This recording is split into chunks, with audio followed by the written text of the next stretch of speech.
Flutterwave, la start-up nigériane se hisse à la tête des fintechs africaines en termes de valorisation.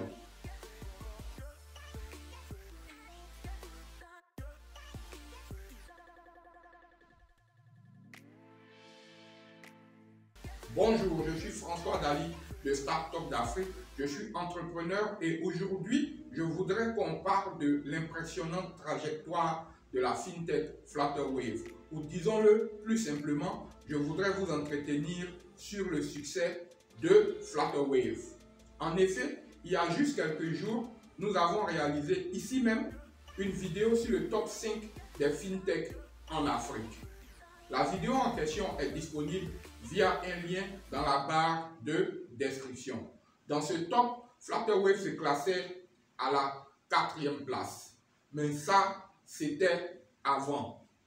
Et oui, Flutterwave vient de prendre la tête de ce top et nous réalisons la présente vidéo pour donner à cette fintech tout l'honneur qui lui revient.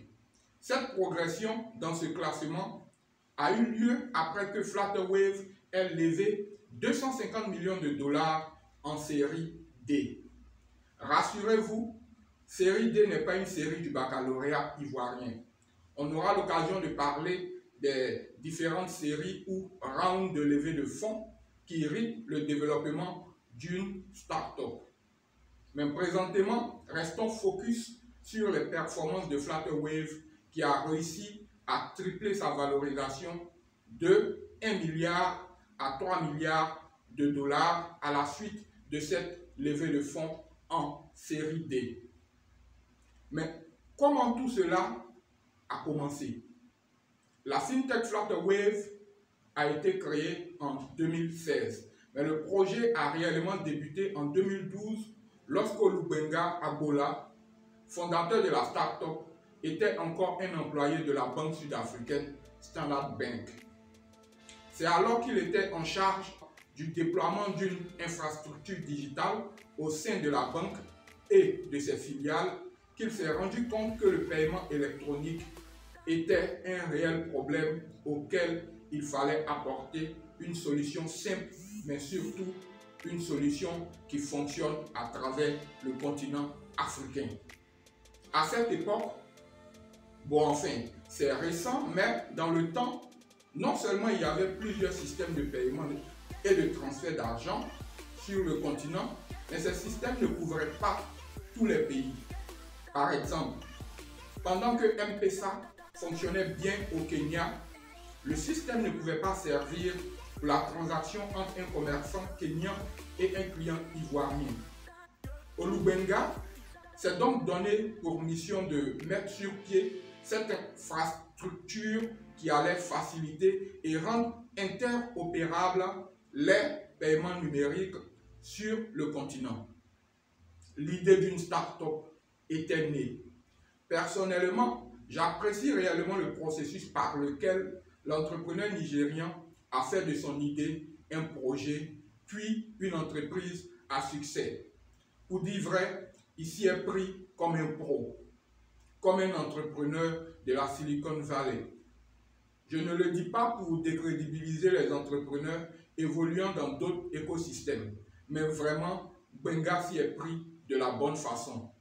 Dans un premier temps, malgré qu'il ait été ingénieur et ayant accumulé des expériences au sein d'entreprises de renom comme PayPal, Google et Standard Bank, entre autres, il a aussi un MBA, mais malgré ce background, il n'a pas hésité à trouver un cofondateur qu'il jugeait plus à même de gérer une start-up. Il a donc laissé la direction de Flutterwave à son cofondateur Iyinoloua Aboyeji, qui avait déjà fondé et dirigé la start-up Andela. Au passage, Andela a aussi atteint le statut de licorne. Par la suite, la fintech Flutterwave s'est faite accélérer par le fameux et très respecté Y Combinator. Quelque temps après, ce fut le passage au programme Launchpad de Google.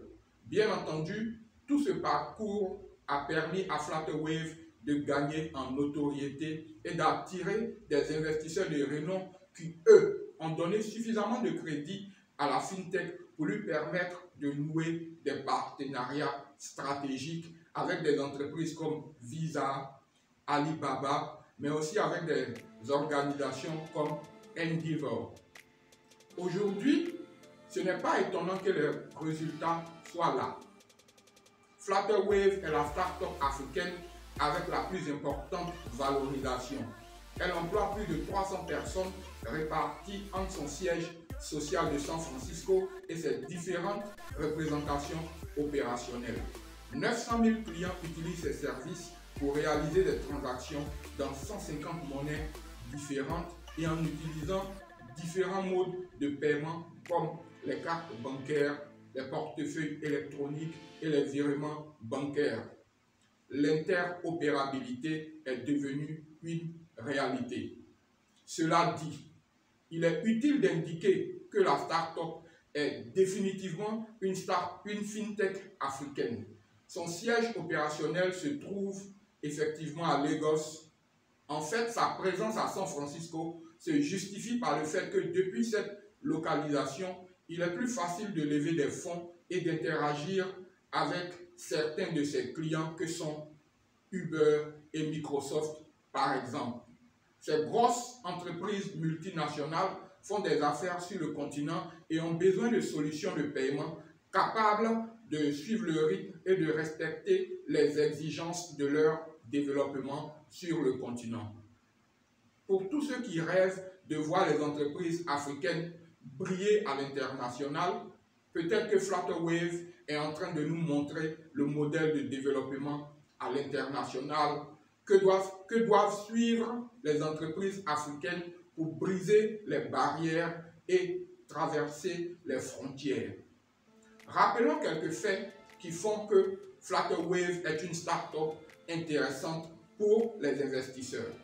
Tout d'abord, le projet a été lancé par une équipe solide de cofondateurs, Gbenga et Iyinoluwa, font d'une certaine façon penser à ces duos chocs de cofondateurs qu'ont pu être William Hewlett et David Packard, Steve Jobs et Steve Wozniak, Bill Gates et Paul Allen, Sergey Brin et Larry Page.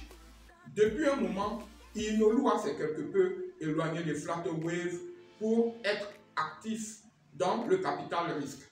Mais le duo a bien fonctionné au début de l'aventure. Ensuite, on a le fait que la start-up soit représentée au cœur de la Silicon Valley et qu'elle s'intéresse à un marché en croissance comme le marché africain. Ce fait la rend très sexy vis-à-vis des investisseurs. Même Zuckerberg a dû quitter Boston pour s'installer dans la Silicon Valley afin de faire de Facebook le géant qu'il est aujourd'hui. Donc, la localisation n'est pas à négliger. Toutefois, même une bonne localisation ne saurait occulter un mauvais produit.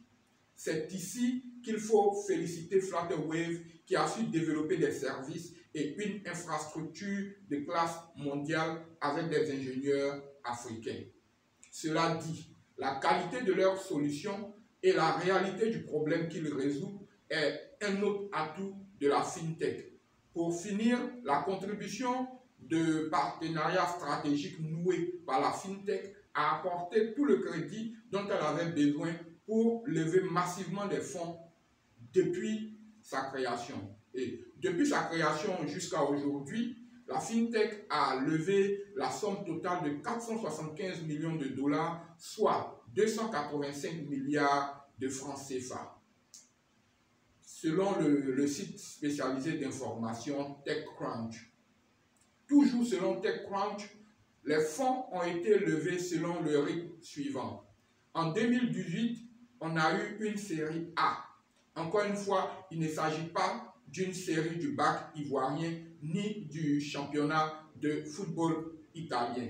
La série A ici est un round de levée de fonds qui a lieu après la phase d'amorçage de la start-up. En série A, la FinTech a levé 20 millions de dollars auprès d'investisseurs comme Greycroft Capital, Green Visa Capital et Visa. S'en est suivi une série B en 2020 qui a permis à la FinTech de lever 35 millions de dollars auprès d'investisseurs comme Endeavor Catalyst. En 2021, les 170 millions de dollars levés en série C auprès d'investisseurs comme Tiger Global et Avenir ont fait de la FinTech une licorne africaine. Et plus récemment, en cette année même, la start-up a levé 250 millions de dollars auprès d'investisseurs comme B Capital Group, Alta Park Capital, Whale Capital et Lux Capital.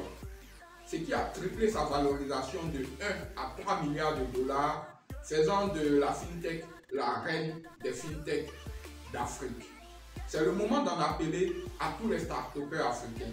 Le capital risque, qui est un maillon important de l'écosystème des start-up, n'est pas très développé sur le continent. Il faut copier sans complexe le modèle de Flutterwave pour attirer davantage de capitaux sur le continent. À notre audience, j'aimerais dire que Gbenga Agboola est probablement l'entrepreneur à suivre pour les années à venir. Nous avons peut-être là le prochain Aliko Dangote. Wait and see, mais d'ici là, on se dit à la prochaine.